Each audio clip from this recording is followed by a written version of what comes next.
Channel of Vadodara. Ellora park વિસ્તારમાં ખુલ્લા મકાનમાંથી mobile ચોરી કરીને ભાગતા શખ્સને સીસીટીવી ફૂટેજના આધારે ગોરવા પોલીસે ઝડપી પાડી આ ચોર પાસેથી ₹35,000નો મોબાઈલ કબજે લીધો છે।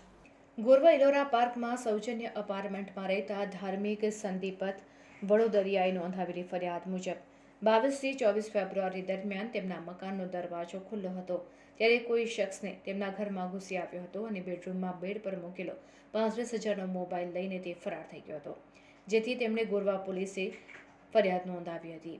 ફરિયાદના આધારે ગુનો દાખલ કરી તસ્કરની શોધખોળ કરવા માટે ત્યાં સીસીટીવી કેમેરા ચેક કરતા એક શખ્સ મકાનમાં ઘૂસ્યો હતો અને મોબાઈલ લઈને ભાગી જતો દેખાય છે, જેથી સીસીટીવી ફૂટેજ તથા ટેકનિકલ સોર્સના આધારે કમલેશ મનસુખ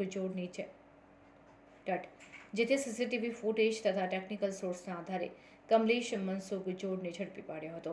તેની અંગ જડતી કરતા પેન્ટના ખિસ્સામાંથી ચોરી કરેલો મોબાઈલ મળી આવ્યો હતો, જેથી મોબાઈલ ચોરની અટકાયત કરીને આગળની કાર્યવાહી હાથ ધરી છે।